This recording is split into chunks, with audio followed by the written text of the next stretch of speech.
Well, greetings and salutations, everybody. Welcome to the best damn movie-related show on the planet Earth, the John Campea Show, coming from right here in my van. I'm currently on my way to Albuquerque for our movie meetup tonight when we're going to go see The Thing. So I think right now, where are we? We're in Flagstaff. We're in Flagstaff, Arizona right now, and I'm coming to you. Meanwhile, back in the studio, we got our technical producer, Jonathan Boyko. All I could think of was Bugs Bunny. I took a wrong turn at Albuquerque. Writer, director, producer, Robert Meyer Burnett. Ethan Hunt meets Captain Kirk. Huh? I missed it. What are we talking about? Ethan Hunt meets Captain Kirk. I have no idea what that reference is. Well, Star Trek and Mission Impossible coming together to do something amazing. Oh, God, nobody got that reference, Rob. Yeah, that was so... I was just thinking Anyway. Ethan and Kirk are coming. They're coming to do something impossible and cosmic. But we'll talk about that later. Of course, what Rob is referring to is the fact that news that has dropped today that Paramount is apparently buying Warner Brothers. We're going to talk about that a little bit later in the show, as well as a whole lot of other things. But we do have some other stuff to get to here first. And we're going to start off today's show, guys, with this. You know, I was going through the list. You know, every day I read through all of my news feeds. I got 30 or 40 of them that I read daily. And about a week or so ago, one of the outlets, I believe is MovieWeb, put up an interesting article about all the proposed upcoming Star Wars projects that we could have coming in the near future. And some of them look real. Some of them look not so real. So what I thought we would do, I thought it would be interesting to take a minute here and rank in terms of how good we think it'll be, how much we're looking forward to it, the particular projects. Now, I am going to let you know that I'm only including projects on this list that are like a regular show or a regular movie, like not one of these anthology, you know, Jedi Tales or something like that. I'm not including those because those can come and go at any time. So here we go. Here are the ones that I thought we would take some time talking about here. And I can hear myself coming through the headphones, guys. I don't know what that's about, but I can hear myself coming through a little bit. Anyway, so let's take a look here. So in order of what we'd be looking at here. So we've got the Rey film, Darth Maul, Shadow Lord, Ahsoka Season 2, the Simon Kinberg trilogy, Mandalorian and Grogu, Rogue Squadron, James Mangold's Jedi Prime, and Starfighter. Now, we're going to talk about each one of these for a second, and this is the order in which I would rank them from least excited and anticipated up to the most excited and anticipated. So we start off at the bottom, where on the graphic it's at the top, but we start at the bottom here with the Rey film. Now, they keep saying that this thing's going to happen. They keep talking about it happening. I mean, it's had several starts and stops. And listen, I love the character. I do. I love the Rey character. I love Daisy Ridley playing Rey. But the reality is, Rey is kind of the physical manifestation of the divided Star Wars fan base. And I just don't think it's a good idea to go back in that direction. I think they need to move on from it. I mean, listen, when it releases in theaters, am I going to go see it? Sure. But I just can't develop any excitement for it right now, even though I think the character is very good. And I think the performer's fantastic. I just think it's a bad idea, and I have a hard time getting excited about it. The next up on the list is the project that they announced at Star Wars Celebration a while ago, Darth Maul, Shadow Lord, which apparently is supposed to take place between the events of Solo and, you know, where at the end we see that he's the head of the crime syndicate, and Rebels, and what happened in between those. Now, I love the Darth Maul character. Darth Maul's amazing. I'm one of the best characters post the original trilogy that we've ever had. But I ain't going to lie to you guys. I'm sick and tired of Maul. I mean, they keep going. And now, did you know this also happened to Maul? Wow, cool. Then a year or two later, now, did you know that this also happened to Maul? Wow, no, I didn't. Oh, and by the way, in the 5 minutes between those 7 things, this happened to Maul. So look, it's Darth Maul, so I'm still more excited for it than I am for the Rey thing. But they just keep doing Maul, and I'm it's hard to get terribly excited for it. Okay. Next up, Ahsoka Season 2. Look, the first season of Ahsoka was not good. All right. I don't think it was gutter trash. Like, I don't think it was a complete car wreck, but it wasn't very good. And like, if I had a nickel every time Ahsoka crossed her arms, I'd be a very rich man.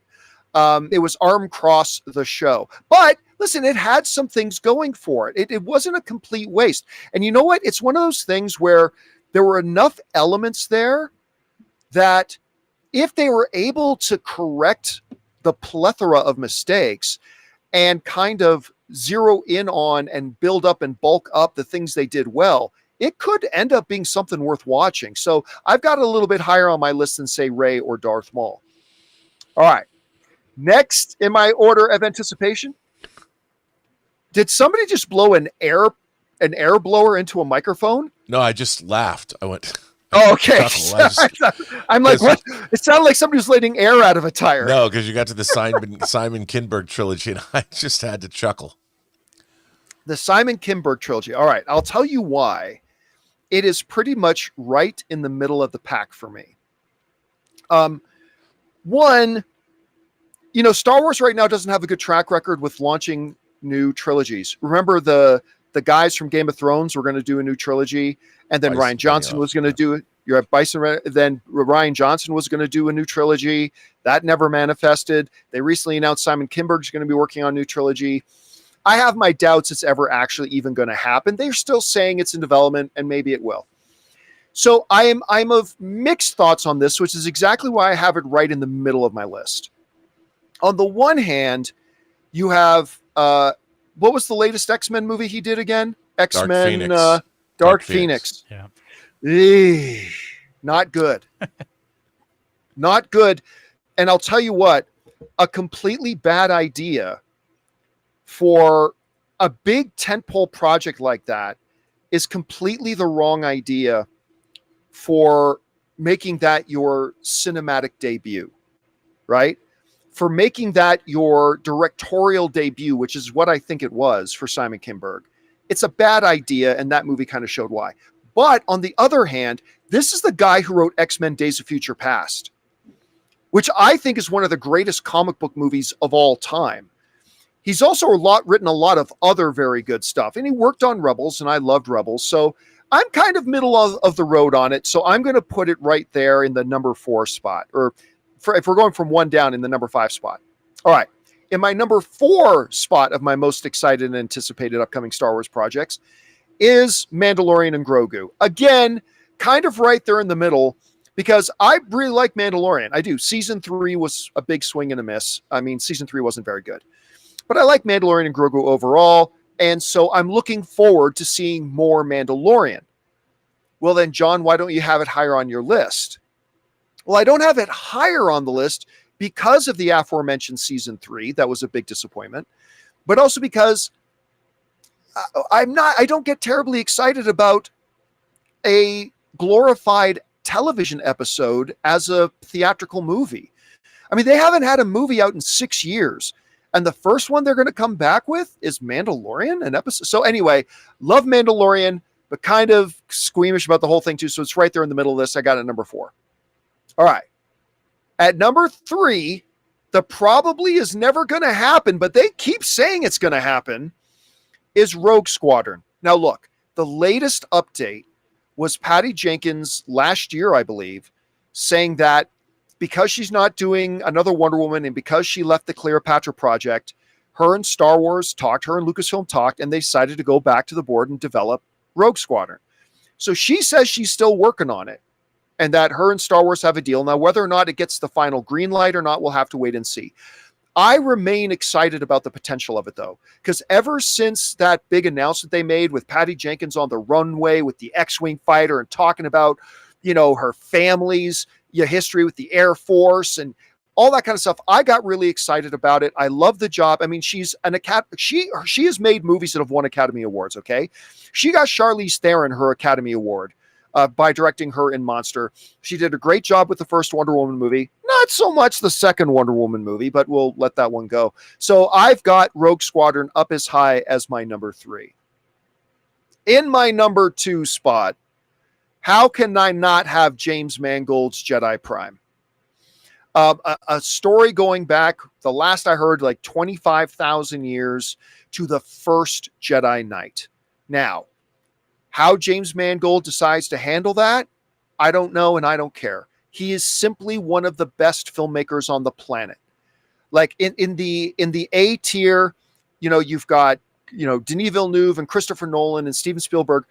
If James isn't in that tier, then he's right up against it. That's just how good he is. The guy who gave us one of the greatest comic book films of all time in Logan. I mean, he just had his movie nominated for Best Picture with a Complete Unknown. He's done I have to use both hands to count the number of films he's made that I've loved. So that one is number 2 on my list. Still no word about when or where it's going to come. But easily, the one I am most excited about is Starfighter.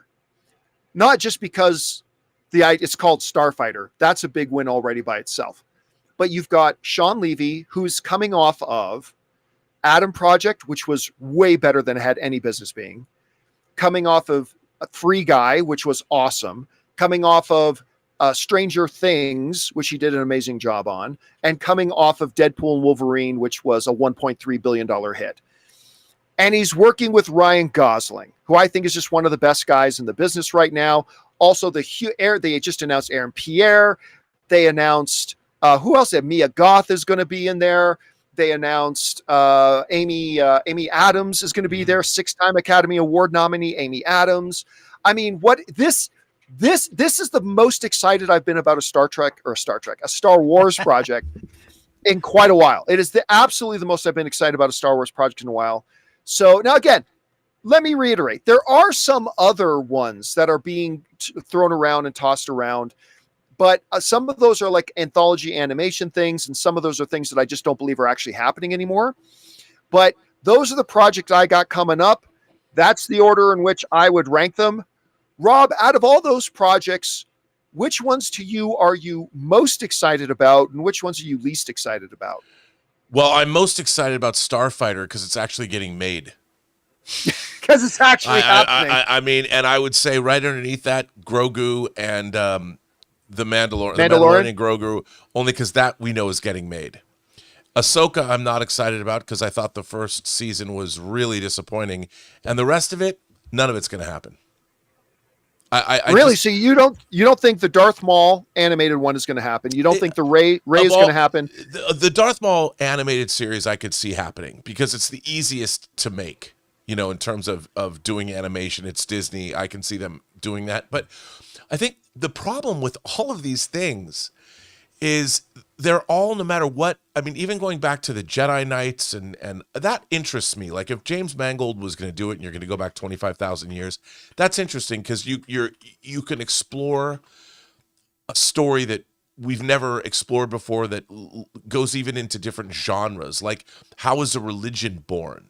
How is a way of life born? Like the beginning of Bushido and honor and the rule of two and all that stuff can be very, very interesting. But everything else is like, even Darth Maul, I just don't care. I variations on a theme. Look, if you did something like you made, I know it's weird to say this, but Dune takes place in the year 10,191.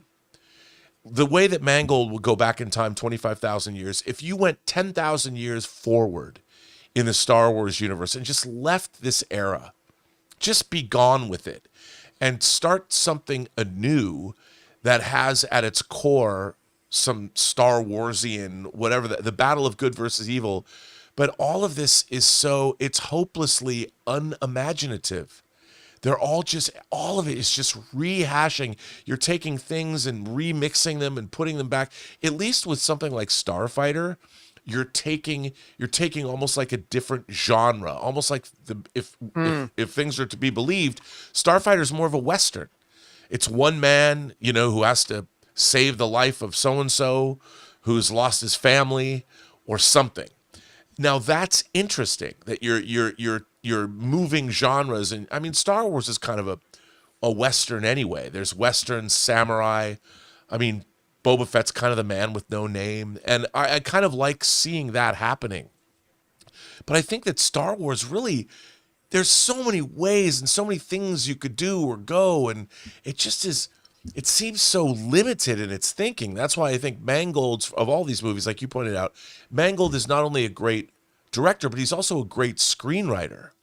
So I think whatever he goes and does, like, give me the Copland of Star Wars, because he did Copland and he gave Sylvester Stallone one of his great performances that wasn't Rocky or Rambo.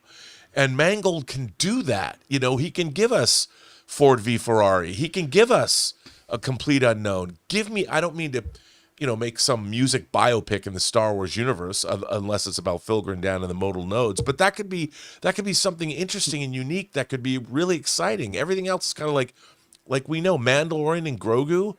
Okay, so it's going to be like a glorified 2-part episode, but it's not new. I want something. Yeah, the one thing new. I'll say about you, like, you know me, Rob, I've said for a long time, what I want for Star Wars is to move the stories forward. I'm tired of every time we step out the door into the Star Wars world, we're bumping into the same 20 characters we already know and already have always seen. And I don't like going backwards. But my one exception about going backwards and going back in time and stuff like that is if you go really far back. Yeah, of course, 100%. Like you go 100%. far enough back where it doesn't really impact or have too much tying it to what we know already. Like you go back 1,000 years, you can really do anything you want in that story and not have to worry too much about it. So that's why the Mangold one is still fascinating to me. But yeah, overall, 100%. Yeah, I'm with you on that. All right, guys, question is for you. What do you think about these upcoming Star Wars projects? How many of them do you think are actually going to come to fruition? And how would you order them in terms of what you're excited about or not excited about? Whatever you guys think about that, jump down to the comment section below and let us know your thoughts. All right, guys. With that down, let's move on and talk about this, shall we? You know, we talk a lot about streaming versus physical media today, right? But before that, it was, Blu-ray versus HD DVD. And then before that, well, it was really DVD and that's all it had. But before that, you had Beta versus VHS. That was the big, Coke versus Pepsi at the time. Well, it's been a long time. I mean, we talk a lot today about the fact that you can't even buy DVDs or Blu-ray players anymore. I mean, you can buy them, but more and more companies that make them are going out of business or just deciding to get out of the business of making physical media in general. But I got an email last night from one of our viewers, Box Office Fan, telling me, oh my God. And by the way, this might not be new. This might have been around for a while. I don't know if this is brand new or not, but sent me this link showing Walmart. Yes, this is Walmart. And thou eyes dost not deceive you. Those are VHS players. Those are VCRs. You know what's funny? I just got out of doing a movie meetup where me and a bunch of people in San Diego watched the 40-Year-Old Virgin together, where in that 20-year-old movie, a customer came in to Stephen Crown and said, I'm looking for a VHS. He says, you don't want a VHS. It's pretty much a dead technology. That was 20 years ago. And here we are today. And by the way, you can have one of these bad boys for the low, low price of, how much is it? $154, my friends. $154. Now look, I, like a lot of other guys in my generation, we have a very special relationship with VHS, not just because that's the way we taped our shows, not just because that's the way we went and rented and watched our movies, but like a lot of people 5 years older to 5 years younger than me, so at that 10-year span there, that's how we first discovered porn. Like everybody else, found it in my uncle's basement. That little VHS with the label on it says, do not let the kids see this. As a matter of fact, Rob, you know the urban legend, Rob, that the reason the two big VCR formats, Beta or Betamax, whatever they call it at the time, and VHS, and as the urban legend goes, the reason VHS ultimately won out was because the adult film industry chose VHS. And like, you couldn't just jump online back then, Rob. There was no Foot Hub. There was no Itchy Scratch see me. There was none of that. There was only VHS if you could get your grubby hands on it. Anyway, I can't believe these are back in an era that we're having a harder and harder time finding DVD players. Rob, what do you think about Walmart selling VHSs? Do you have one still? And you want to run out and buy one? I actually do have a VHS player. I don't use it much. VHS was a garbage format anyway. It wasn't even as good as Sony's beta format. But, I mean, the resolution, you're looking, theoretically, the best resolution you'd get was 525 lines, but VHS was more like 250. It was 640 by 480. 240, I believe. I believe 240 was 240 was like the tie. But the NTSC format could go up to 525, but VHS did not avail itself of that. It was a terrible video format. Japan, Asia, and the United States, they had better video formats in PAL and CCAM in Europe. We got screwed.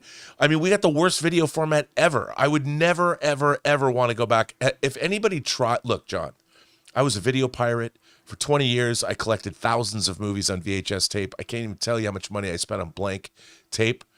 As soon as I started looking at Laserdiscs in 1985, I'm like, I'm out. That changed the game. I was out. I was out. VHS was never great. However, I think a lot of people probably have old VHS tapes lying around. It might be videotapes of filming weddings or something. And there's a lot of companies that absolutely. Yeah, I mean, that would be there. I have like some old VHS tapes that I've converted. That's why I have a VHS player. You convert it to put it on YouTube or old things. So to archive stuff, you might have come across a cache if somebody might have died. You found their porn that was in their closet. But if it wasn't porn, you could find some really great stuff. I love it when people have videotapes that have commercials in them. Oh, I know. They've recorded like old TV shows, and then you see the commercials of that day or coming attractions of that day, or like the ABC Sunday night movie that have James Bond bumpers, things like that. You can find a lot of that stuff on YouTube, but it all came from old VHS tapes. So to have those, you might have gold in them thar hills. So maybe it's funny you mentioned that, because Anne just recently, like this 2 weeks ago, Anne came across this box that was in her mom's garage, and it was a bunch of Super 8 tapes, like 8mm tapes. Yeah. And now we don't have anything that plays that stuff, and a couple of VHS tapes. She actually boxed them up and shipped them off to a company to do it. And it's like, let me tell you, if you haven't seen the movie version of 10-year-old Ray Ora and 8-year-old Ann Ora running around making their own little James Bond movie, then you haven't seen cinema. So yeah, that's probably the most realistic use of this stuff is but like, that's hey, amazing if you to have that around. Yeah, it is. But the real question is, are we going to get the VHS John Campea Dance Crew videos from your dad? Oh, no. Those are still on tapes. I still know where they are. They are buried away in the catacombs of the Campea Ranch. And there they shall stay, my friend.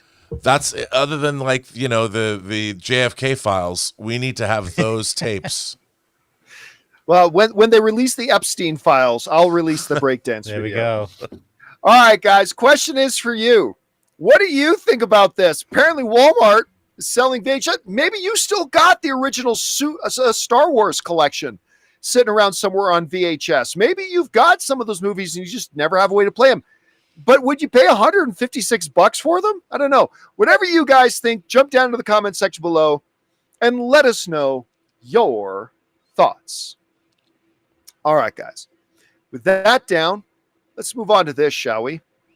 The new Dwayne Johnson film, The Smashing Machine, we heard a while ago that Dwayne Johnson was actually in the top 2 front runners for potential Oscar wins for Best Lead Actor, which I feel like we live in an alternate universe, like just saying that, but everybody says he's been spectacular in it. Well, the reviews for Smashing Machine have now been hitting online, and they're very good, but I don't know if they're like Best Picture kind of good.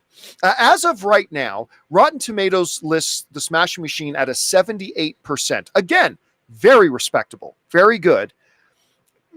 But not quite like Oscar frontrunner kind of stuff. But the praise for Dwayne Johnson does seem to be there. This is what some of the critics have to say. I'm going to go over to top critics and get their stuff here. So we start off with RogerEbert.com saying they liked it. It is very clearly an attempt by a filmmaker to make a sports movie that doesn't lean into the more expected cliches of sports movies. The Daily Beast didn't like it. They said, with nothing lurking beneath his character's brawny exterior and even less to his up and down tale, Johnson proves merely an adequate contender in his bid for dramatic credibility. Ooh, that's kind of harsh. So no Academy vote from Nick. Yes. The New York Post liked it.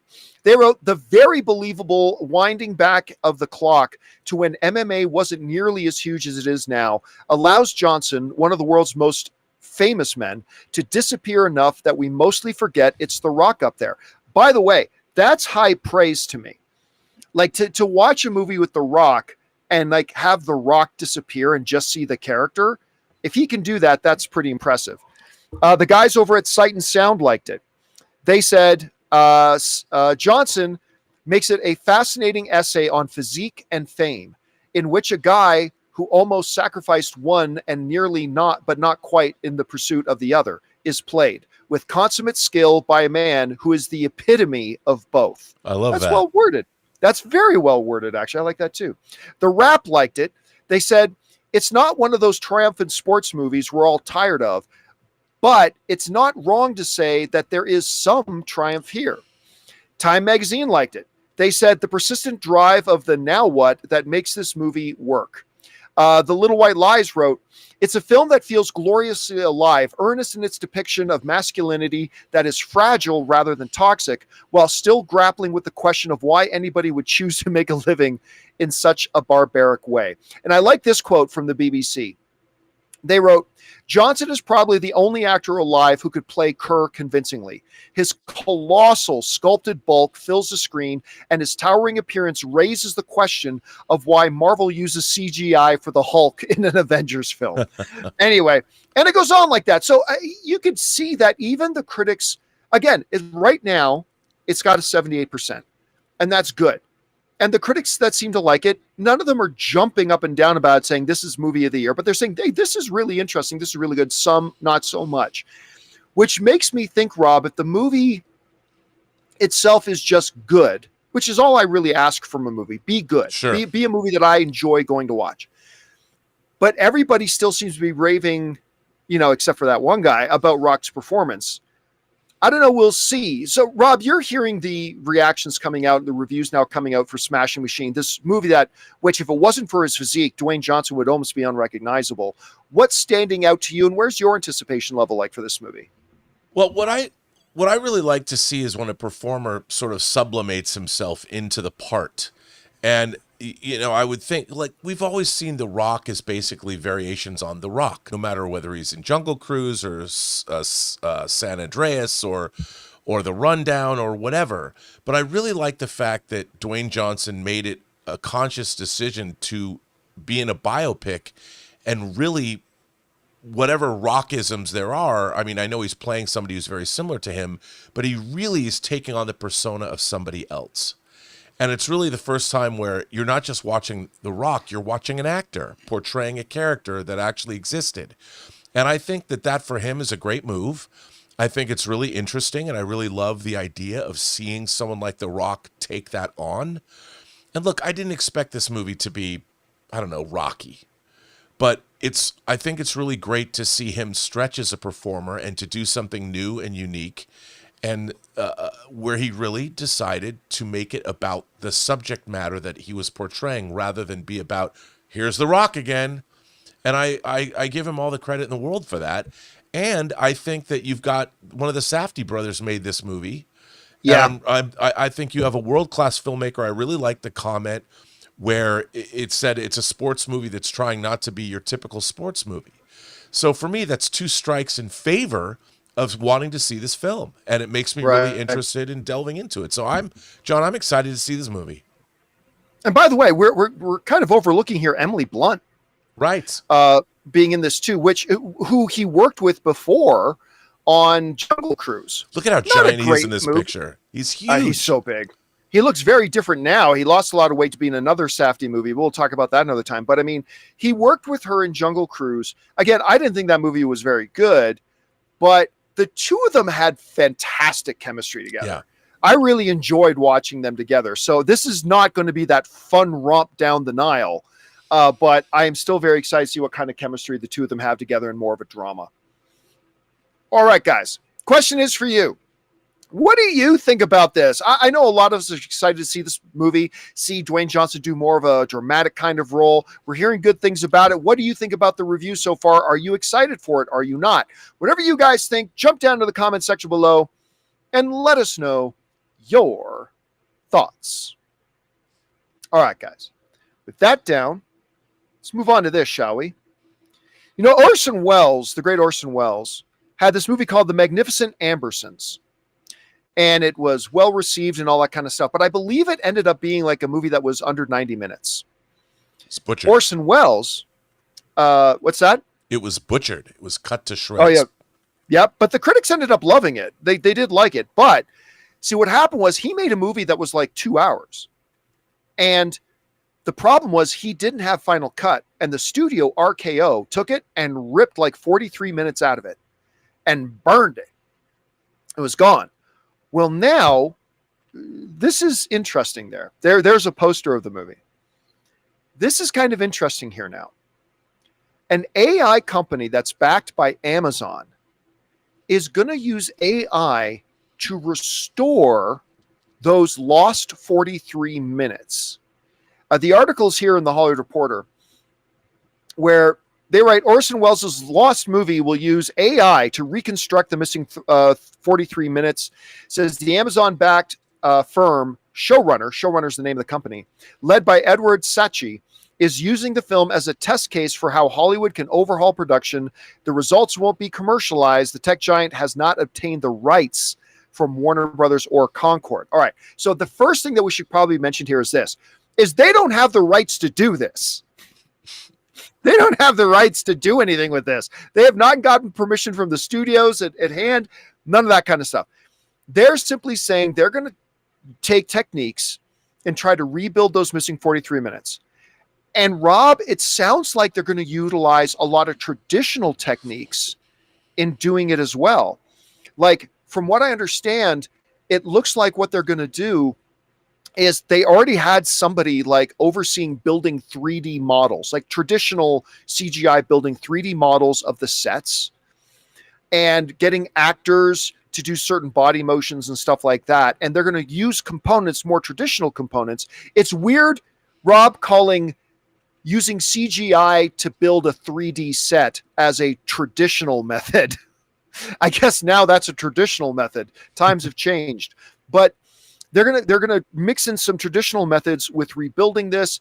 Now, they say they're gonna then use AI to really completely re-put together this whole thing. And this picture here, by the way, that we see here, this is one of the frames. This is one of the artificial AI generated frames reconstituting the lost footage.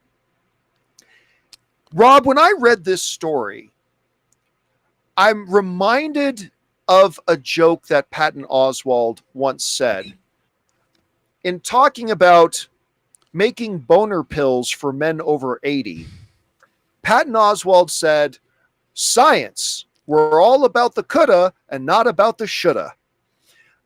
And I wonder, is this, like, I look at this and I think that is amazing. Like, it's fascinating what they're able to do. It is crazy that they're able to dig up, what footage that was lost to us forever and recreate it, hopefully in a true way, all that kind of, that's amazing. But should they be doing that? Should they be going in, should they open the lid to the Ark of the Covenant? Should they go in? Should they be doing this kind of stuff? Now, the legal side part aside, like the fact that they don't have permission from the studio, that simply means they can't release it or do anything with it. They say, Rob, they're going to take this and present it to the studio to show them this is the type of stuff we can do. So it's not the legal question, but rather more the artistic. Because Rob, we are always pursuing new tools to do our jobs better or faster or more efficiently. We just made the joke, Rob, about the fact that, we now call building a 3D model set in CGI the traditional way. It wasn't that long ago that some people consider that blasphemy, but now it's just a standard part of the business. But I kind of struggle with this a little bit. Rob, what is standing out to you about the story, and where do you sit right now in that debate of coulda versus shoulda on this? How do you feel? Well, I think what they're really trying to do is they're trying to see what the process will be to create an entirely AI-generated film, soup to nuts, including AI-generated stars. Can you make a completely AI-generated movie that human beings can watch that's indistinguishable from, say, any movie in the theater today? I mean, that's where they're going, because you'll be able to get rid of the process of making films that's incredibly expensive and time-consuming, and be able to create films that are using AI completely generated soup to nuts. I understand that impulse. And they'll eventually be able to do it. And they'll probably be able to make it indistinguishable from a real movie. And the fact that they're rebuilding the Magnificent Ambassadors is interesting, because, of course, it's a very famous movie in Wells's career, because it was taken away from him and it was cut to ribbons, and it wasn't the successful film that everybody hoped it would be, specifically not Wells.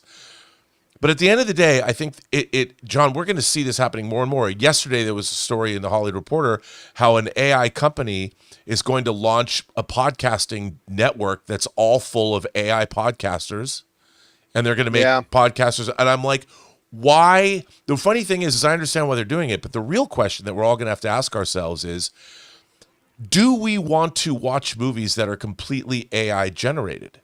Is that something? I mean, I've always believed that philosophically and probably emotionally, and something to do in our subconscious, we know when you watch a motion picture that those are real human beings on the screen. We know they're playing roles that they're not real. Everything is all made up.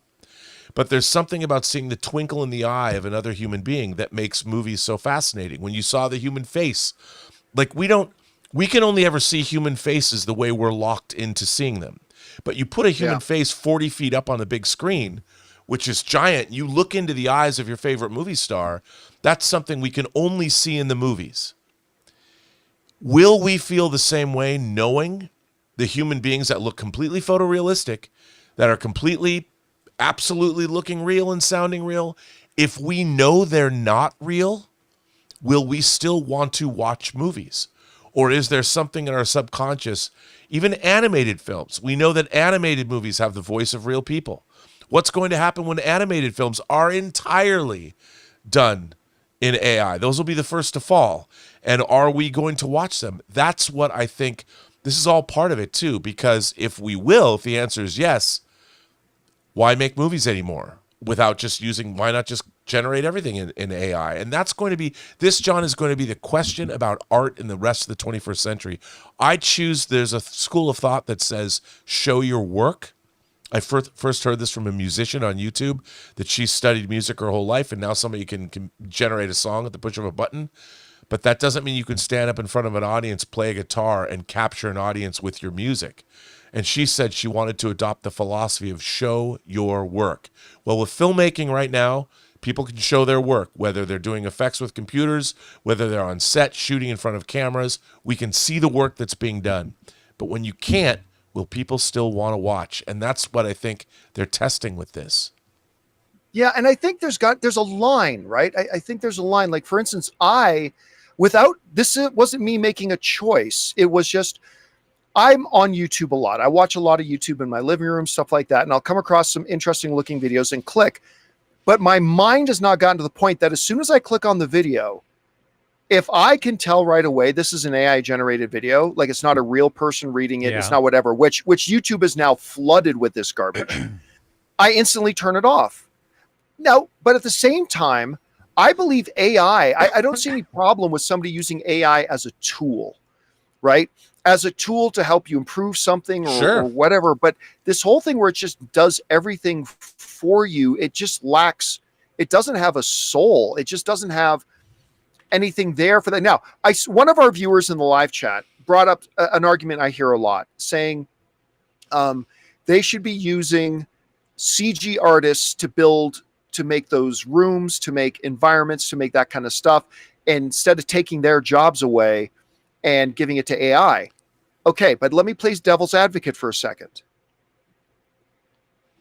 When those roles first started coming up, the CG artists building environments, the same debate was around, because now 2 kids in a room with their computers could take away the job of 40 crewmen building sets.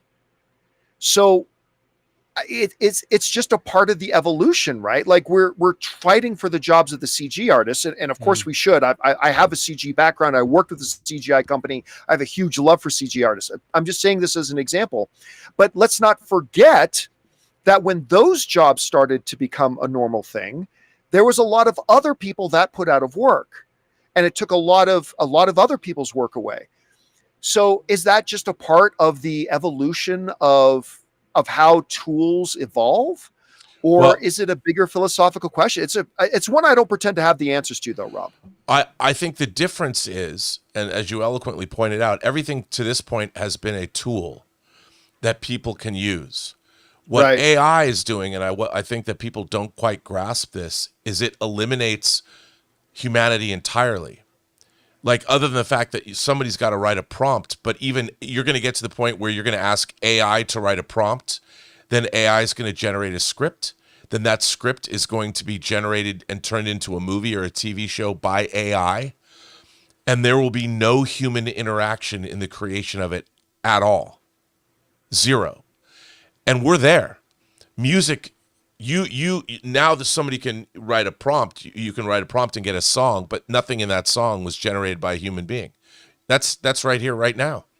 And what you can do is, when you have your AI agent that controls your life and scheduling things, you could say, oh, by the way, can you please make me a Star Wars movie that I'd like to watch tomorrow at 2 p.m, and make it set in this era and have these characters, or better yet, AI choice. Just make me a Star Wars movie by 2 o'clock tomorrow.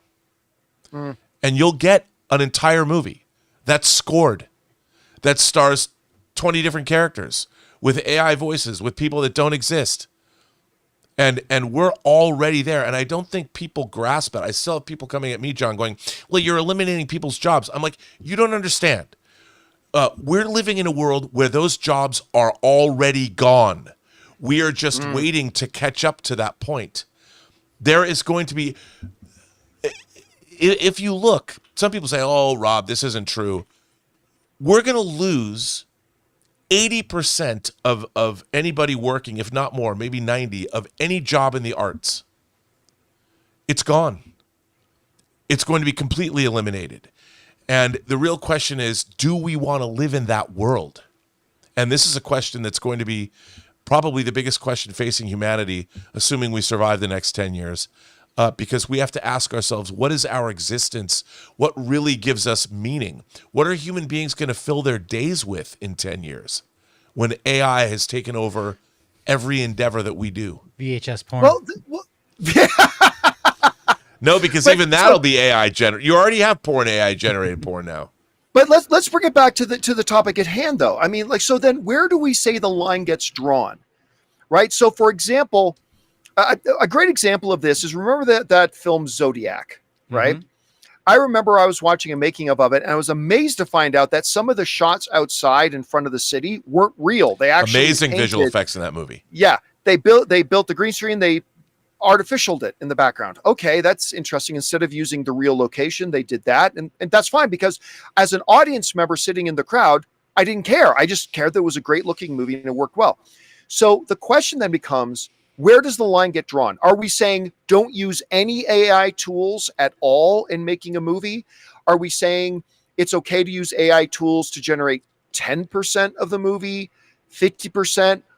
Or are we saying just embrace it all in a brouhaha? So, like, Rob, if your feet were in the fire right now and they ask you, like, how is it okay to use any AI for anything? Is it only okay to use it for a certain percentage? Like, how would you feel about that right now as a filmmaker? Well, see, the difference is, to me, what you're doing with AI is you're recreating every single thing in a frame. Like, you can watch those interview footage, whether that's the ape that's running along being interviewed, everything in that frame, from the natural backgrounds to fire to explosions to the ape and his voice, all of it's artificial. There's nothing in the frame that's real. Nothing. Not one thing. And not only that, one prompt has given you the background, the character, the dialogue, all of it. And so there is no tools there. AI is literally generating everything. And what's going to happen is, once you figure out how to keep continuity from shot to shot, like going from, say, a 50-50 to a 35 millimeter shot, you go from a wide angle lens to a close up to whatever. Once you figure all that out, and AI will be able to do that soon, there will be no human involvement in the creation of all this other than prompts. None. Zero. So it's no longer a tool. We're not using it as a tool to make something. AI itself is making everything. And that is different. That's a place where we've never been before. And I'm not interested in that. I never want to lose, say, for instance, a real human face starring in a movie I would make. I never want to.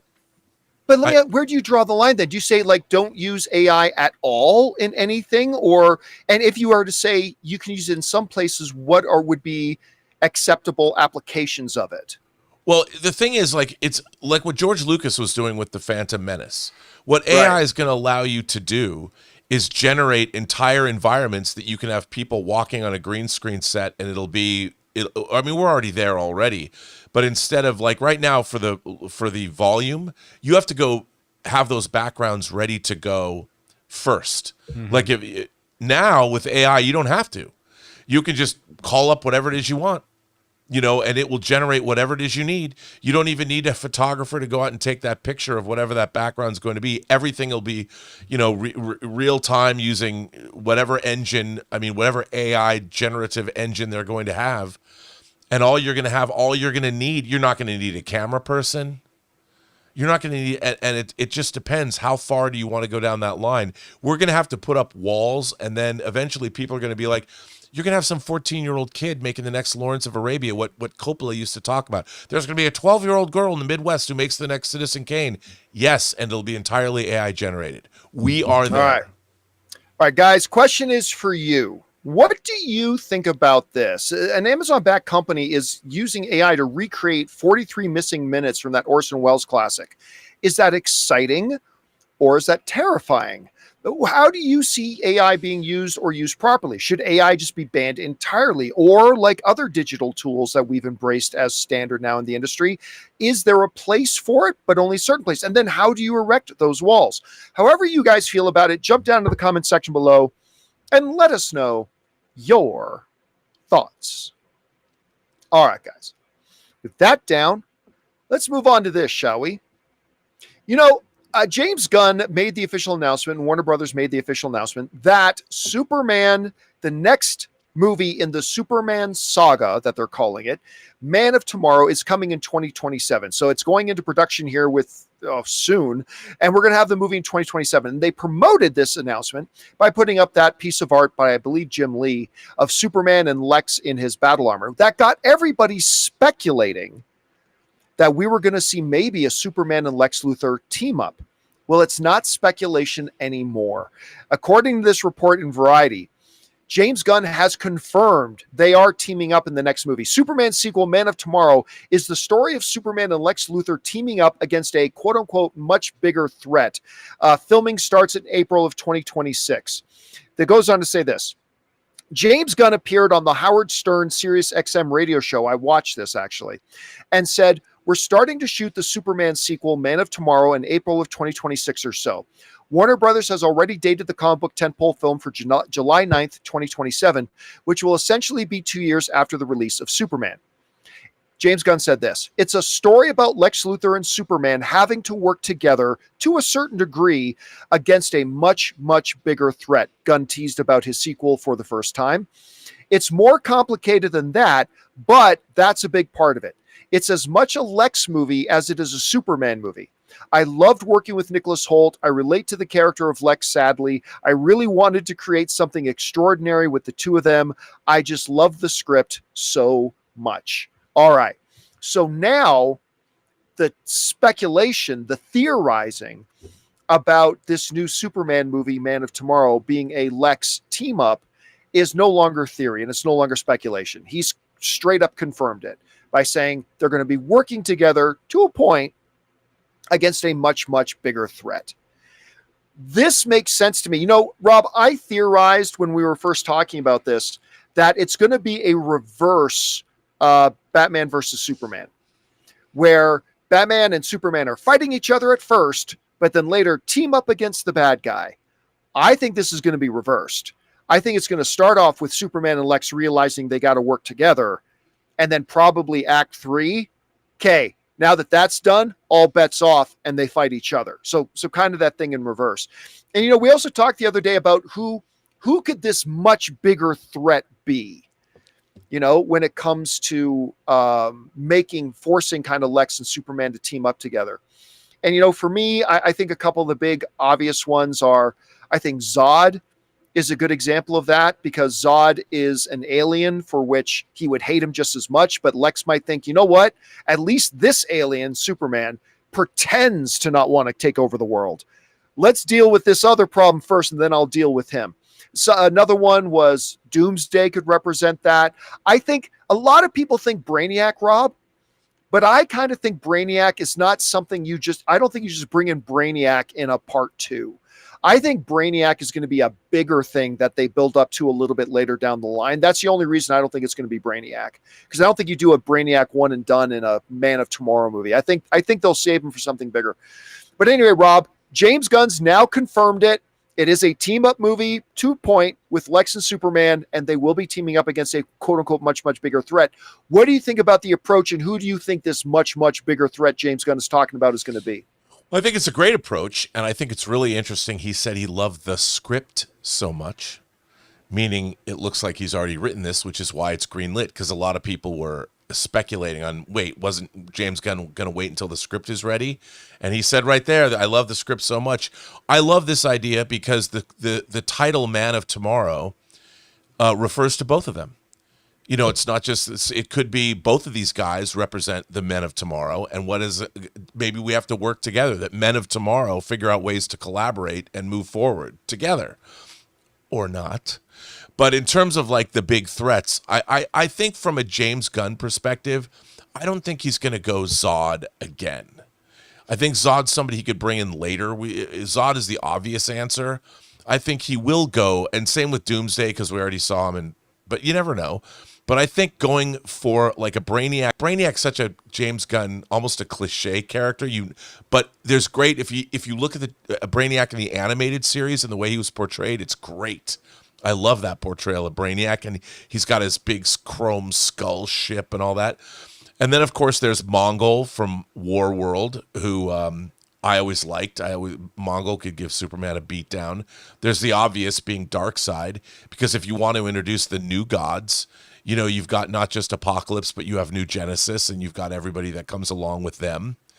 Or it could be, I don't know. Beyond that, there's so many different characters, but who's a bigger threat? Who's the biggest threat ever? I mean, I would have to go, I guess it would be Darkseid. I mean, that would be the obvious thing for me. But then again, they did that already. That's another one that's way too early, right? But that's another one that's way too early, I think, in this for Darkseid, because I don't think you want to blow your load too soon. That's why I like Zod, because Zod, I said this in an open mic, because Zod's been used so much, this is a great place to use him, because you can one and done him. Like you could use him as that thing that requires help, that Superman requires help, and that him and Lex need to team up. By the way, a Groot Baby just sent in a super chat sticker. Thank you so much for that, Groot Baby. Appreciate that, man. So you could use him on that level, and then there, we did Zod it. Gone. Now we can build up to things like Brainiac and Darkseid and things like that. So, I mean, but it's got to be something significant, because, Rob, when you look at that first movie, and you look at the pure animosity that Lex has for Superman, it's got to be something extraordinary for him to be willing to work with him, wouldn't it? I mean, how do you see that resolving? Or he sees it as an opportunity where he can pretend to work with him, where it's That's always true. his, you know, Yeah. he's going to be, and then double cross him. I mean, Lex, if nothing else, he'll take any opportunity he can to further his own ends, even if he has to team up with Superman, because he would figure out a way to leverage that into something else. But I've always loved stories where enemies come together to fight a common goal, and then of course they bail on each other, or the villain turns heel again and goes away. I've always loved stories like that. You know what my favorite examples of that is? One of my absolute favorite examples of that thing you just described, which I'm so glad you did, is The Hobbit, the Battle of the Five Armies. Yeah. And I'm not necessarily talking about James. I'm not necessarily talking about the movie version, but rather even in the books, but also in the movie version, you got these armies battling each other, and then the orcs show up. Right. It's like, oh, my dearest brother and blood friend, we will like there, and all of a sudden now they all got to work together. Sorry, I interrupted you, but but that's exactly you said that, and it just made me think of that. Yeah, I mean, to use a Star Trek example, when Gul Dukat makes his heel turn again after he'd been fighting for our side for a while, it's great to see him turn heel, and that's his true nature. And that was a great. I know you probably haven't watched that, but it's great. Trust me on that. And I love when people do that. I love when you see villains team up, and then the villain goes back to being the villain, because we all know it's going to happen. We all know it's going to happen. It's how clever they make it happen that becomes what's fun. So, I think this sounds great, though. I can't wait. Question is for you. What do you think about this? The speculation is now done. As we all suspected, James Gunn has just confirmed that the next movie in the Superman saga, Man of Tomorrow, is going to feature Superman teaming up with Lex Luthor, at least to a degree, against a much, much bigger threat. Who do you think that threat is? What do you think they're going to follow as far as a pattern goes? Whatever you guys feel about this, jump down to the comment section below and let us know your thoughts. All right, guys. With that down, let's move on to this. Those were all the topics that I had prepared for today's show. And then, about 25 minutes before we started programming, I get a phone call from my friend saying, Paramount is buying Warner Brothers. This is in Variety. Warner Brothers Discovery shares spike on a report that David Ellison, who, of course, his Skydance just bought Paramount. David Ellison's Paramount Skydance is readying an acquisition bid. And by the way, they're not wrong. Look at the stock of Warner Brothers today. Somewhere right around 10 o'clock Pacific time this morning. Look at the spike that just went up. Word got out that Paramount is looking to buy. This is what Variety wrote. They said the following. Shares of Warner Brothers Discovery spiked more than 20% Thursday on a report by the Wall Street Journal that Paramount Skydance is preparing a takeover bid of WBD in its entirety. Now, this is key because you guys remember a little while ago, Warner Brothers announced that they were going to split the company into two separate companies. You were going to have Warner Brothers, which was going to be the studios, HBO Max, all that kind of stuff. And then you'd have the cable television aspect of it, with the TNT and CNN and all the television aspects. And they were going to be two separate companies. Well, according to this report, the takeover buyout bid from Paramount is for the whole thing. They want it all. According to the Journal report, Paramount Skydance's bid will be for Warner Brothers Discovery in its entirety, despite Warner Brothers Discovery's plans to split into two separate companies next year. The article said that the bid would be, quote-unquote, majority cash, but did not specify a price. Reps for Paramount Skydance and Warner Brothers Discovery did not immediately respond to Variety for requests for comment. All right. Guys, this would be the single biggest thing to happen in the world. I mean, other than, pandemic shutting everything down, but this would be the absolute biggest thing to happen in the world of film and studios since Disney bought 20th Century. I mean, it really is on that level. Now, one might wonder, how does Paramount afford this? First of all, how did Skydance afford to buy Paramount? And now, how are they buying another studio with Warner Brothers? Correct me if I'm wrong, guys. I didn't double check this, so please feel free to correct me if I'm wrong. But Ellison, the guy now behind all of it, his daddy is the owner of Oracle. Larry. His dad is like the big head chief of Oracle, one of the most valuable companies in the world. He's now the richest man in the world. He's now, this just passed what's his name? He just passed Elon Musk. Now, I'm not saying that David is just using all of Daddy's money, but David is using Daddy's money. And I don't say that as a bad thing, because I sure as hell would too. That aside, so they've got all the money. They got all the money to do whatever they want to do. This, like a lot of other big pieces of news, presents some fascinating possibilities and some very scary possibilities. Let's focus for a second on the fascinating possibilities. You know, when I look at, I've been impressed with Paramount Plus. They're not one of the best streaming services, but they've got a lot of stuff on Paramount Plus that I really like to watch, including like the entire world of Taylor Sheridan stuff, whether it's, Mayor of Kingstown, whether it's Tulsa King, whether it's all the Yellowstone related stuff, like whatever. And of course, all the Star Trek stuff, all that, whatever. They've got a whole ton of stuff on there. And that's where you go to watch Top Gun. To have that merge in with HBO Max's content would make for one hell of a service. I mean, it really would. That would be quite impressive. Now, of course, the specters, though, the Dementors flying around looking to soak up any joy energy out of this, is the fact that there goes more competition.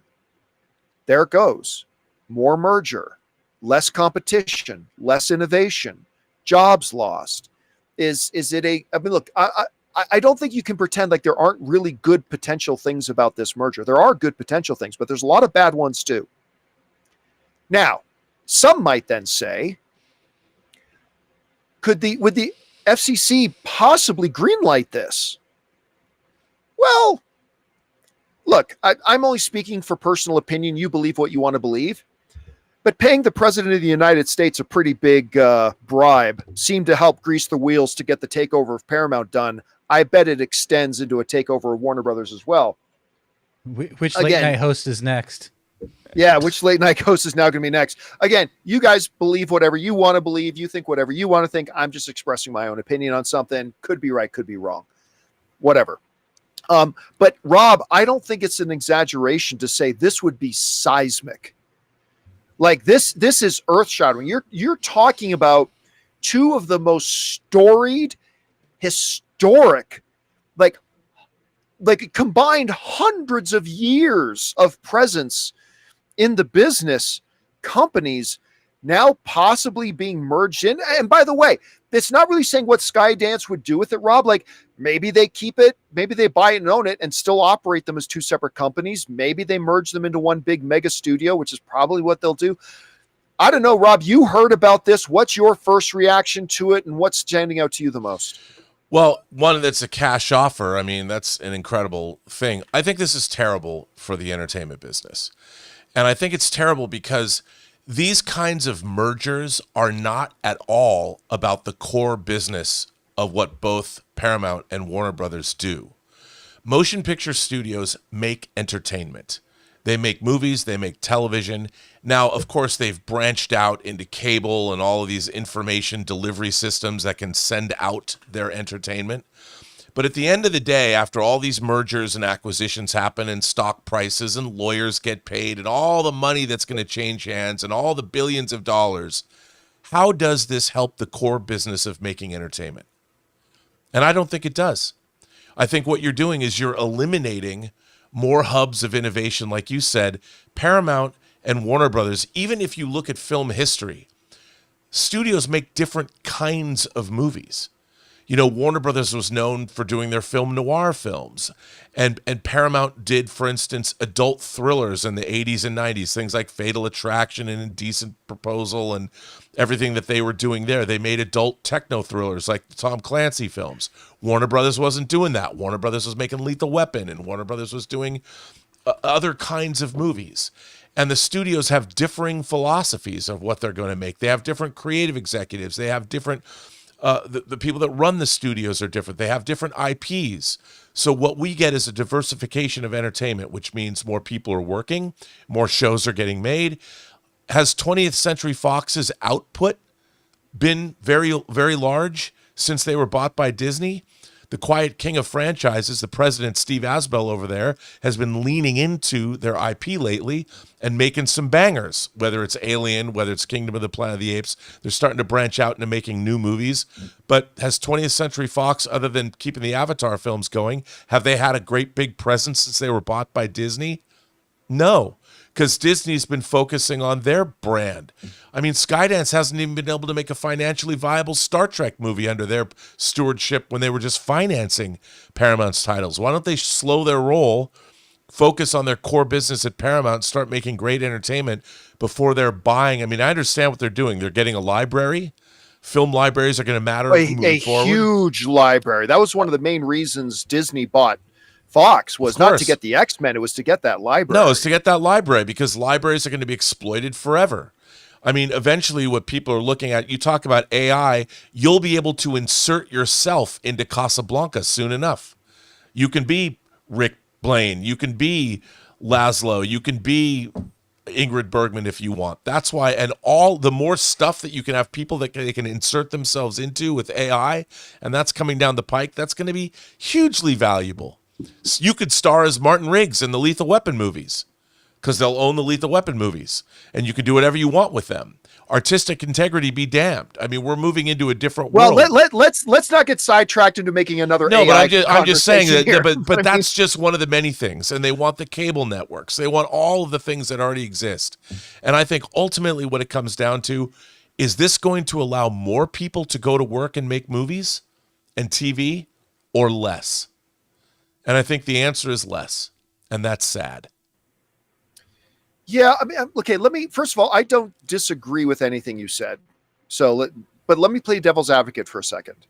You brought up the example of 20th Century. While it is true that they haven't had this wildly huge output, they continue to output. And they continue to output some bangers. Yeah. And they continue to put out some very distinctly 20th Century Fox stuff.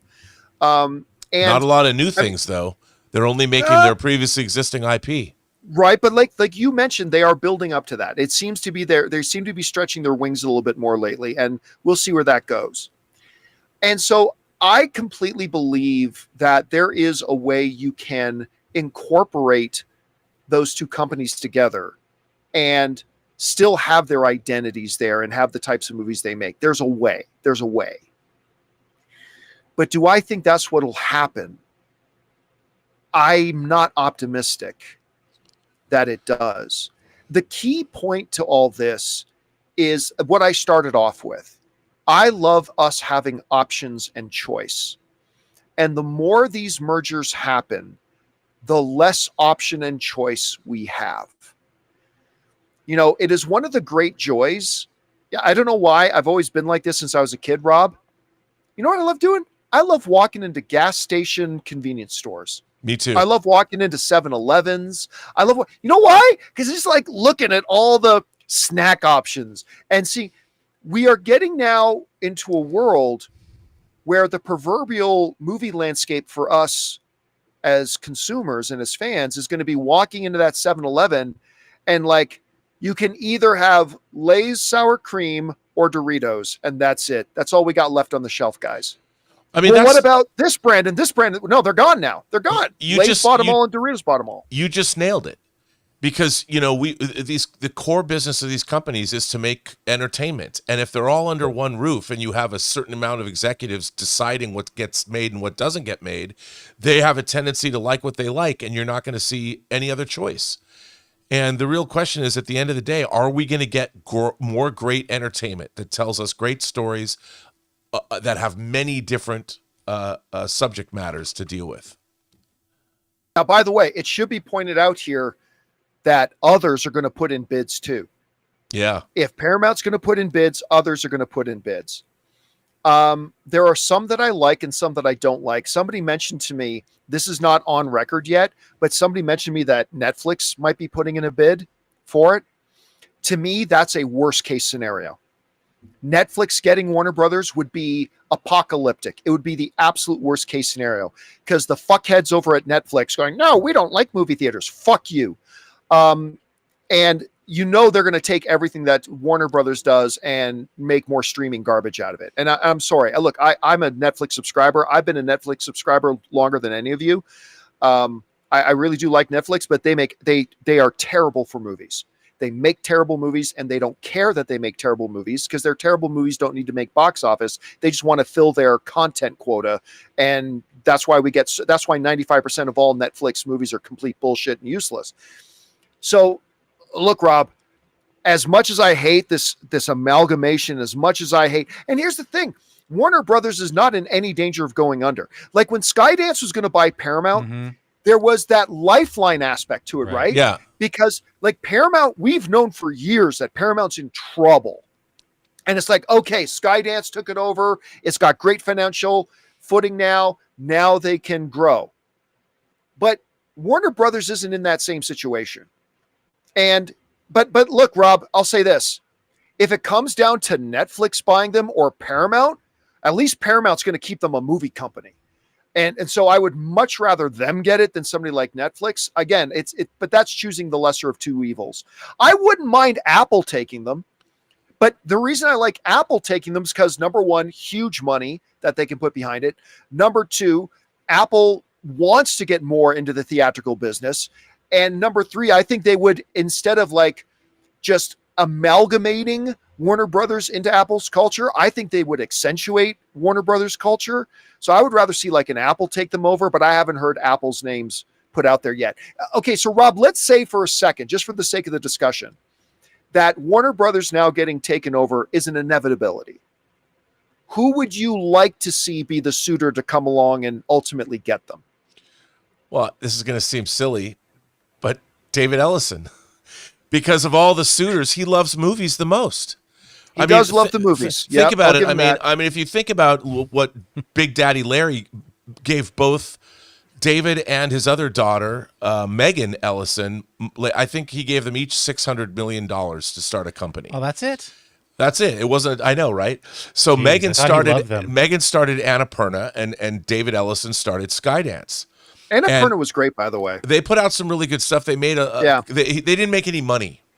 They made a lot of good movies, but they didn't. Megan did not make the kind of money. Yep. David Ellison, and from everything I've heard, I've got friends that have worked with him and for him, and everyone likes him.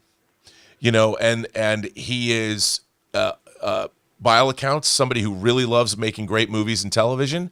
He really loves the motion picture business. He is responsible for most of Paramount's slate for the last 10 years or 15 years because they've been co-financing everything. So it wouldn't be such a bad thing. The question is, would they allow Warner Brothers to have some autonomy? Could we keep Pam Abdi and Mike DeLuca at the studio? Because look, they're just beginning. Yep. There's seven movies in a row that have opened above $40 million. They're killing it. They're killing it. You leave them in place. Let James Gunn do what he's going to do. A guy like David Ellison might very well do that. I don't think necessarily Apple or Netflix. I don't think Ted Sarandos is going to be. Those guys want to do what they want to do. I think David Ellison would love to have somebody like a Pam Abdi and Mike DeLuca team to stay at Warner Brothers because they love movies as much as he does.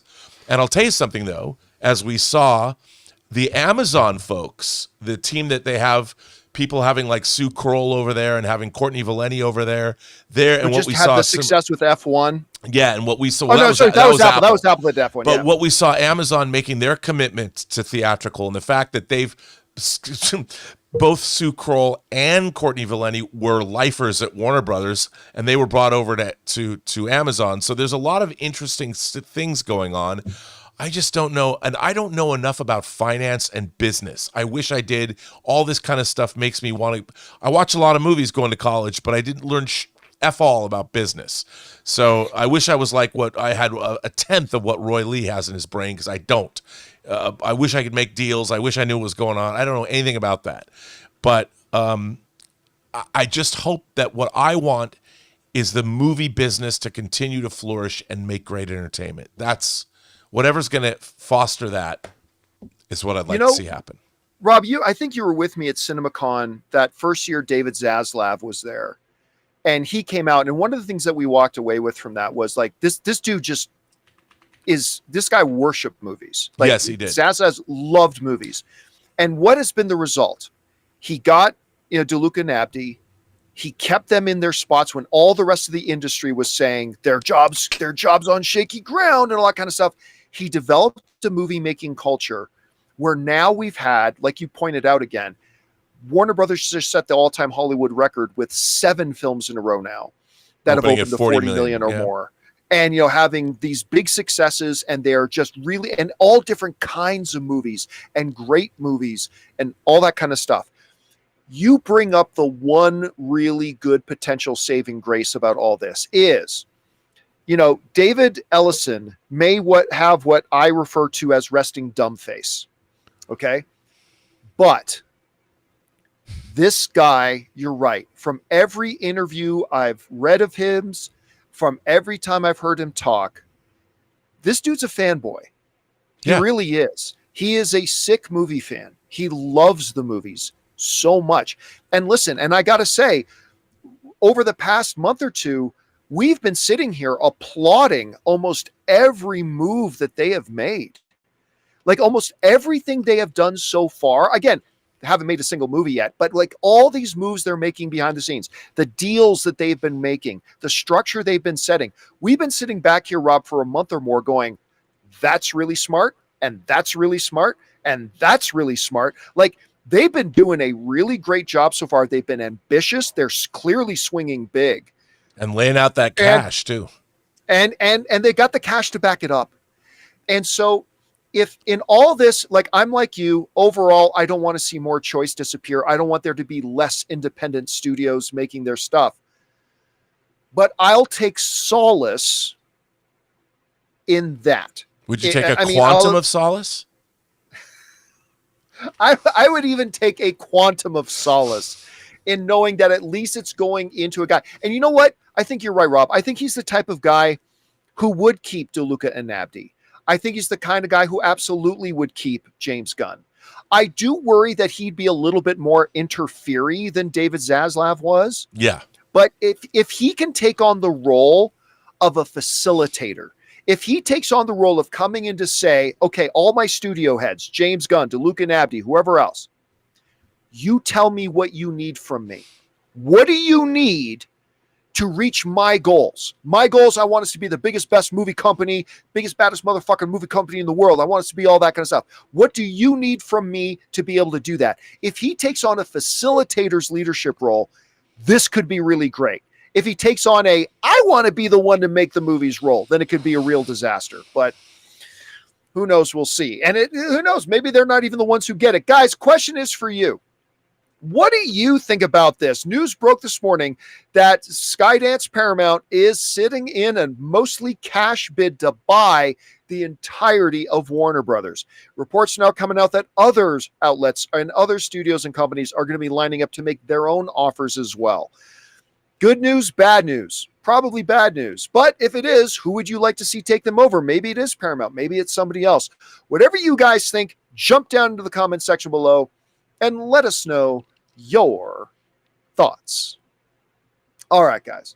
With that down, it's time to us to move on to the most important part of our show, which is, of course, taking your comments and questions. But before we do, we got 2 things to do. First of all, bid good afternoon to writer, director, producer Robert Meyer Burnett. Thanks a lot for being here, man. I'll talk to you again tomorrow. Yes, sir, you will.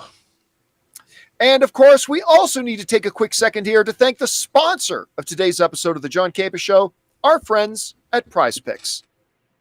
Guys, we want to thank the sponsor of today's episode, PrizePicks. Look, you and I make decisions every day, but on PrizePicks, being right actually means you win. And with football back, there is no better time to get in on the action. You guys know I've been using PrizePicks for a while now, and it's honestly the most fun I've had engaging with the new football season already. For example, this weekend I had Josh Allen throwing for more than 270 passing yards and Baker Mayfield having more than 2.5 passing touchdowns, and boom, I won on both. Building your lineups on PrizePicks is fast, simple, and honestly extremely fun. All you have to do is pick more or less on 2 to 6 player projections, and if you're right, you win. What's even better is that PrizePicks invented the flex play, which means you can still win even if one of your picks doesn't hit. Plus, they've even got this thing called injury reboots, so if a player goes down in the first half, it won't count against you. And PrizePicks operates in more than 40 states, including California, Texas, and Georgia. So download the app today and use code CAMPEA to get $50 in lineups after you play your first $5 lineup. That's code CAMPEA to get $50 in lineups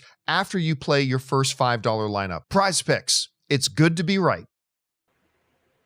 And thank you to our friends at PrizePicks for sponsoring today's episode of the John Campea Show. All right, guys, with that down, let's get to your questions here, shall we? Jonathan, what we got up first? Pompey UK says, hey, John, Vigilante and Peacemaker is one of my favorite characters. The actor with his shirt off is clearly in shape this year. He is also an English actor. Is this a possible James Bond? I don't see him. I haven't.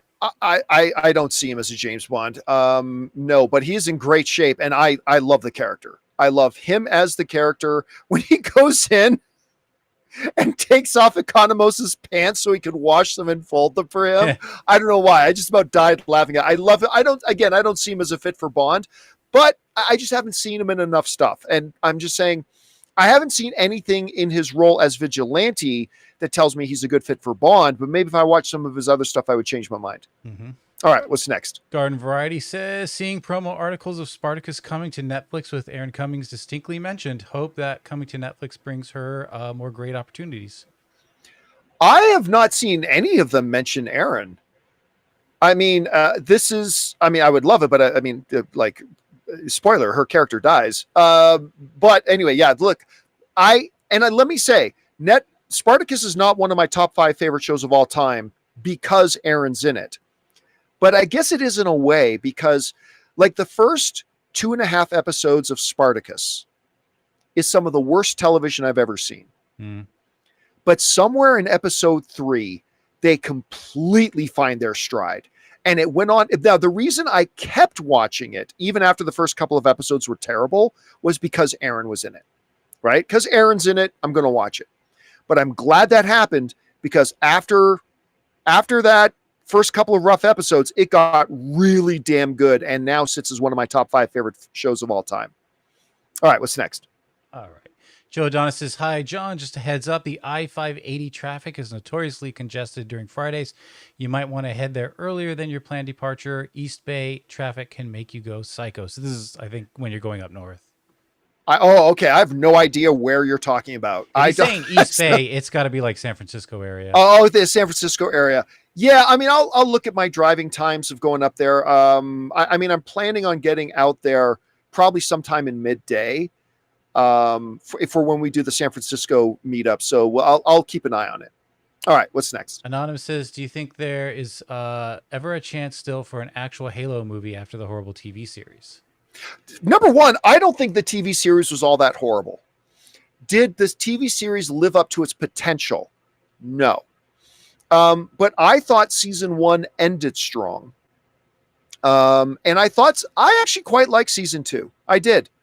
Again, do I think it was a great show? No. Do I think it lived up to the potential of a Halo series? No. But I'd be lying to you if I didn't tell you that I kind of enjoyed it. Not so much that I'm like gaping for another season. Anyway, yes, there is definitely a possibility for a Halo movie. 100%. With game IP becoming good these days and successful. I mean, just look at Fallout, Last of Us, Sonic. These things are becoming more, and then we got the God of War thing coming. I would be shocked, absolutely shocked, if we didn't hear of a Halo movie within the next 3 years. So I think it's more than a chance. I think it's a very high likelihood. We got Omega Luke. Hey, John, I heard you mention your love for Ready Player One. I recently listened to the sequel on audiobook and loved it just as much as I did the. This thing just bumped on me. All right, well, ZH, I'll go back to that one. Do you remember when New Line Cinemas thought they were bulletproof and started buying everything and spending gobs of money? Same thing with Paramount and WB. No, very different situation. Very different situation. And the context is different. The situation is different. The variables are different. And also the scale is different. The scale is very, very different. And sometimes scale is everything. We're not talking about New Line here. You're talking about Paramount with Oracle money behind it. And you're talking about established century-old company. And you're talking about, so that doesn't mean it's going to work, and it doesn't mean it's a good idea, but I just don't think you can compare the two situations because they're wildly different from each other. All right, what's next? All right, back to Omega. So in terms of Ready Player One sequel and audiobook, has there ever been information we would see the sequel brought to life on the big screen? I've never heard any whispers about a sequel. The reality is the first Ready Player One, it didn't flop, but it didn't do the kind of money it should have done. And I honestly don't know why. I thought that movie was great. I really liked Ready Player One a lot. I thought it was creative and visually spectacular. I love the way they brought it to life from the book. But no, I've never personally heard any real talk about a sequel, and I don't really think we ever will. I'd be down for it, but I don't think we're going to get one. All right, what's next? Anonymous. Hey, John and company, saw The Threesome as an AMC Screen Unseen movie a couple weeks ago, and you were right. It was wonderful. Very heartfelt, very heartbreaking sometimes. If you like it when you see it, you should definitely make a video about it. Well, I won't be making a video about it because I didn't see it when it came out. Like I've always had this rule of mine that I don't do any reviews for something if I do not see it the day it opens or the day after it opens. After that, it's too late. So I won't be making any videos about The Threesome. But I still want to see it badly. I thought the trailer looked wonderful and charming, and I'm really looking forward to watching it. But I know I probably won't be doing a review of it at this point because I'm too late. All right, what's next? Dan the fan says, I'm just going to say it. We're going to get Superman 2 before Shang-Chi 2. Also, what a weekend for football. Go, Pack, go. Yeah. First of all, week one of the NFL was, I'll say it, I think it was the best week one I've ever seen in the NFL. It was crazy. So many amazing games. It was great. We are definitely going to get Man of Tomorrow before we get Shang-Chi 2. Because apparently Shang-Chi is also going to have a kind of a significant role in the upcoming Avengers films, and that's good, but it is very frustrating that it's been years and we haven't had a sequel to Shang-Chi, and that is frustrating. It is really frustrating. All right, what's next? Bondian says, hey, John and crew, was wondering what your thoughts are on the upcoming movie Dust Bunny, written and directed by Brian Fuller and starring David Dastmalchian, Mads Mikkelsen, and Sigourney Weaver. It's been one of the most anticipated movies of 2025, one of his most anticipated. I know nothing about it. I mean, I've heard of it. Yes, I know it's coming, but I honestly, at this point, I know nothing about it. Now, simply based on the names, Mads Mikkelsen, Brian Fuller, Sigourney Weaver. I mean, yeah, of course. That all sounds really intriguing. That's great. Because Fuller did the Silence of the Lambs series, right? He did the Hannibal Lecter series, right? I believe that was him who did that. I could be correct me in the live chat if I'm wrong about that. But him reteaming with Mads Mikkelsen there would be great. So that in theory sounds good, but unfortunately I really don't know much about the story at all to have too much of an opinion right now. All right, what's next? Superman has a two-parter. In the discussion of Pattinson being in the DCU, I don't think anyone's considering why would Robert want to do it. He's signed on for a trilogy. I doubt he wants to extend it for 10 more movies. With his track record, a guy like that wants to play versatile roles and not be handcuffed to a franchise for a decade, especially since it's taken 5 years for the Batman Part 2 to release, something I think people aren't even considering. It doesn't fit in Matt Reeves' plans, and Robert most likely doesn't want to do it. Although there's plenty of time in a year or 2 years to do other films. It's not like if he's doing the Batman 2, he's just sitting around waiting for that to happen. That's exactly right. Listen, most people forget. Most of the time, actors at most are on set of a movie for 2 months. Now, some are bigger, some take a little bit longer for them, and the movies themselves take a lot longer to make. But as far as how long they need the actors for, Like literally an actor can go in and like, I know one actor who won an Academy Award for a movie and they were literally on the set for 3 weeks. I mean, it really doesn't take much. So he could totally sign up for that. Like, look, you can't tell me that the guy who did Twilight wouldn't be interested in playing Batman more. So I don't think Robert Pattinson would have a problem with doing it because, again, it's not like he's going to be sitting around spending 12 months doing Batman films. He'd probably have plenty of time to do to play the role of Batman, go and do 1 or 2 other indie films, then come back and play Batman again, go and play in another indie film. That wouldn't be a problem theoretically, but I don't think it's ever going to happen. Again, they just are 2 completely different universes. What makes that Robert Pattinson Batman great is exactly what makes him completely incompatible with the James Gunn universe that he's building. They do not fit together. I want to see them kept separate because that means we get more of the character. So I don't think that's ever going to happen. But it's not because I don't think Robert Pattinson would do it. I think he totally would. All right, what's next? We got Anonymous. One of my favorite things to do when reading any form of literature is imagining any voice for the characters. For example, right now I'm reading a manga where I gave some characters the voices of Nick Cage, Steve Buscemi, and Ben Stiller's Zoolander voice. That is, that's not just a fun thing to do. It's unavoidable.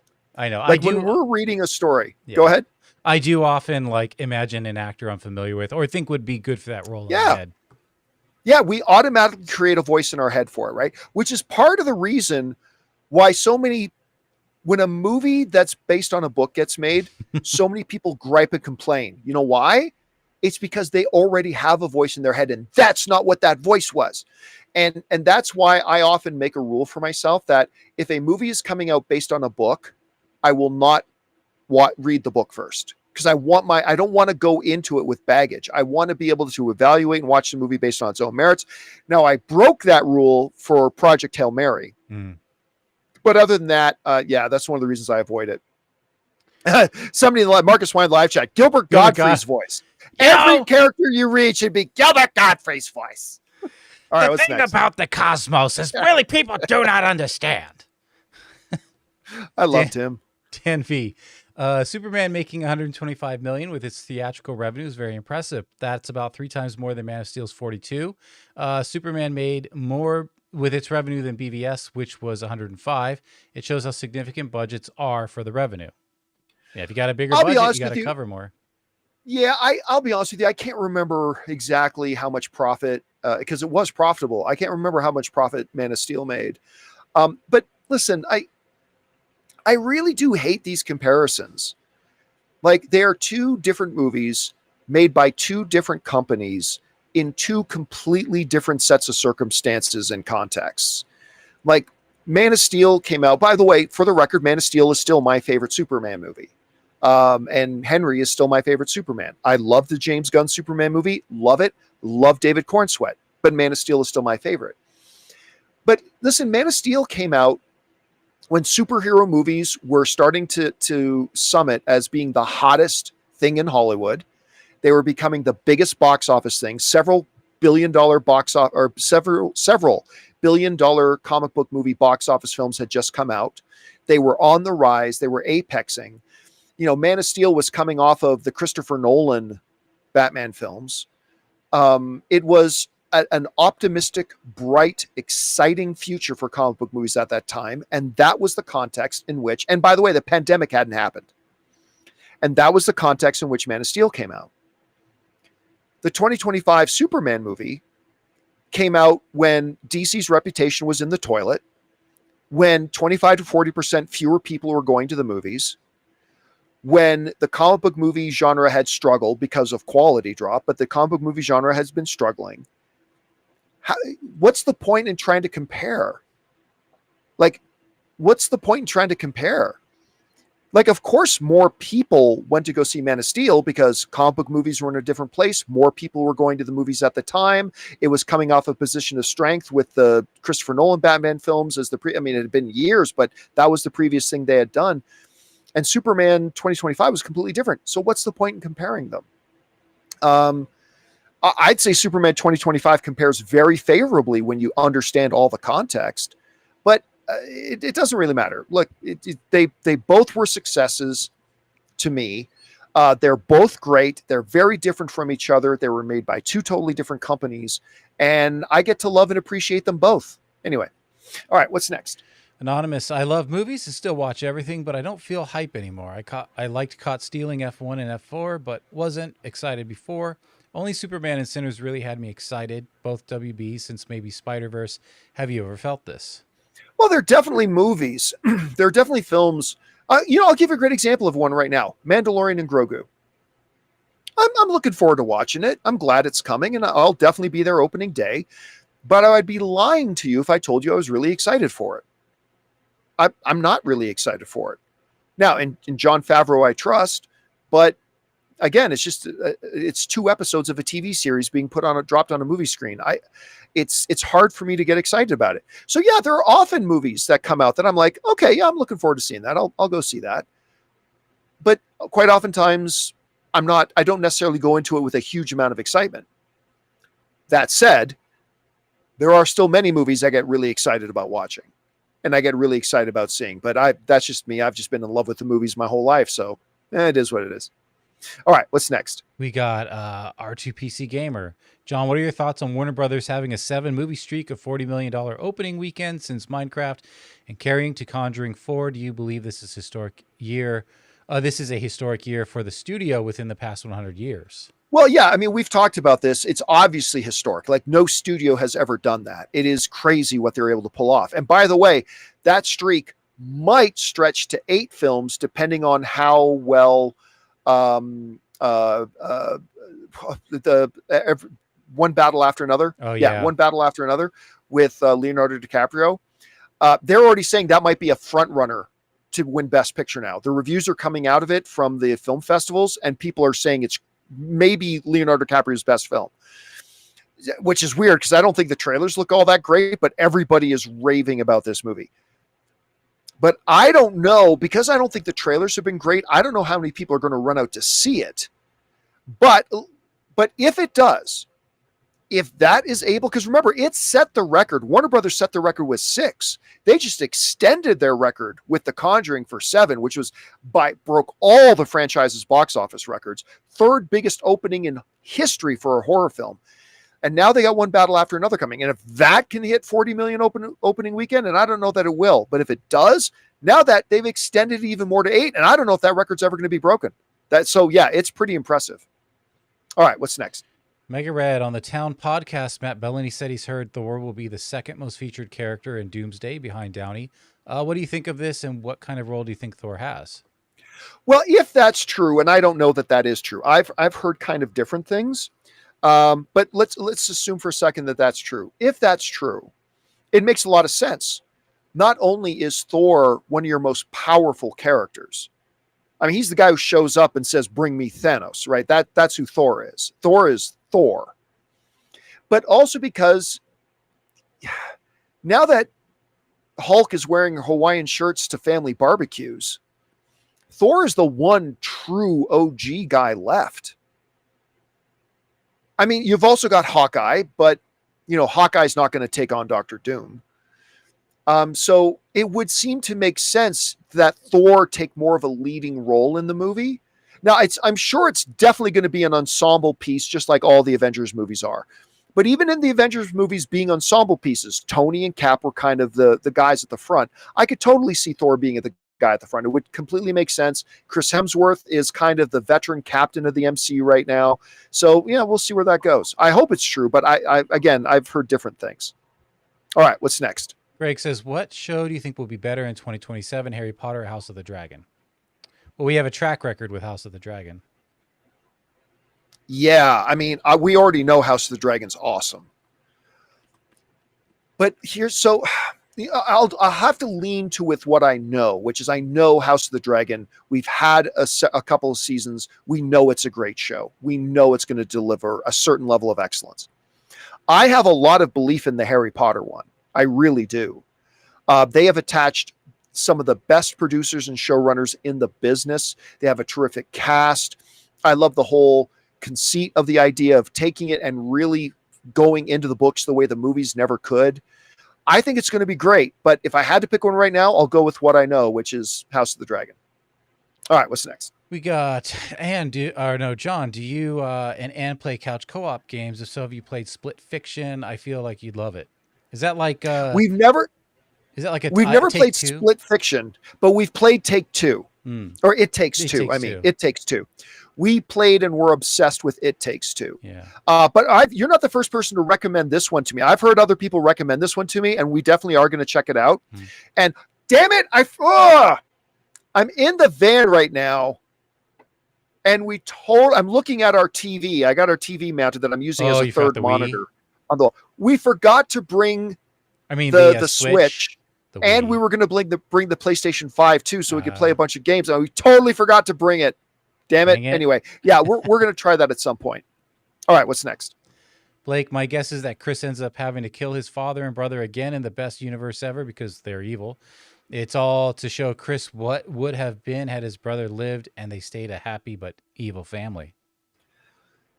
I don't know. I mean, maybe that's it. Maybe this Earth X is going to be where his brother never dies and his dad winds up accomplishing his mission, and they're all one big happy white society, racist pieces of shit.